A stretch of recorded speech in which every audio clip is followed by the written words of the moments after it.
Here we have some vintage motor cars. This is a Rover. I don't think it's a Rover 3500. I think it's slightly smaller than the 3500. Just check the back here. It's got these gentlemen, but it's not a 3500. It's oh, it is. Whatever it is. It is a 3500. This looks a bit small than the one I remember.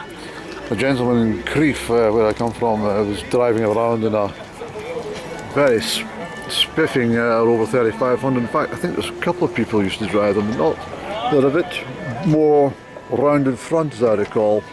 This is also a Rover over here, much earlier model, and these are quite sought after classic cars. There's the Rover emblem just to show you.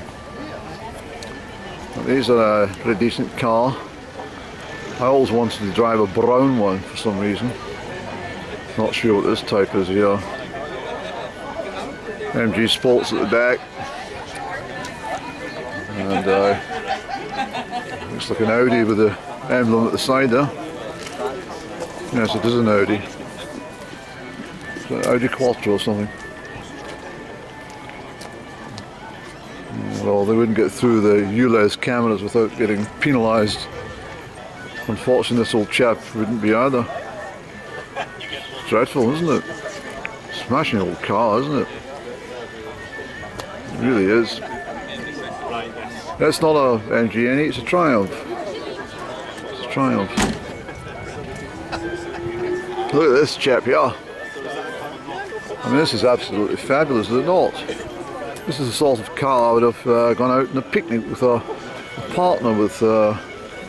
Drove around the roads of Highland Perthshire, slowing down only for donkeys and occasional sheep on the road perhaps, and waving at shepherds and farmers and perhaps the odd hiker. Not enough room to give the hiker a lift, but certainly plenty space in front for me and my partner, and a spacious back area for the picnic hamper. There's another Ford here. I didn't like these Fords. I like the older model Fords. I was never keen on these types of Fords at all. So much so I can't even remember the damn name. Ford Escort, yes, that's a Ford Escort. That was the newer Ford Escort, came in the late 70s, I think. This is also a Ford over here. This is the old Mark II Katina. Don't quote me absolutely on that, but I think it's a Mark II. Let me just check any. Katina GT, aye. Something makes me think it's a Mark II. That's a Ford Orion. Didn't like it. I thought Ford had ruined their reputation by producing those types of vehicles. Look at this chap from America. No, it's not. Andy, this is a Volvo. This is a Swedish car. I would love to have been driving around in the 1950s in Stockholm with that, attracting all the ladies. And this is a Lotus. Look, 71. Old Volvo estate, quite common in the 1980s, that vehicle. This one here, I can't remember the name, but it's a very sweet car. 1950s, 60s, isn't it? Don't know the name of this one, any? Can't think of it. Yep. It doesn't have any markings on it either, so I'm not sure. It's a simple engine right enough, but look inside, look. That's all you need. Get from A to B in the olden days.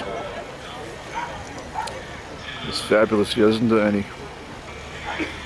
Okay, we'll have a wander around the main arena and see what's what. I wasn't in a very chatty mood with the cattle and the sheep today, I'm afraid. I think I exhausted myself in most conversations. they didn't look like they were in for much debate either, so we'll have a look along this way. Of course, Mercury's in retrograde, so I'm not really communicative as normal.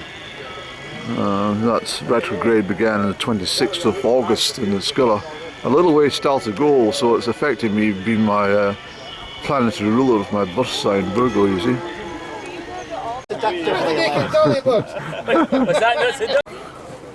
I will say the weather's absolutely fabulous. It's baking hot in the sunshine. It's really nice to be up here in Argyll. Look at the cars that are all parked down the main arena, well, the main field, and the arena's behind me.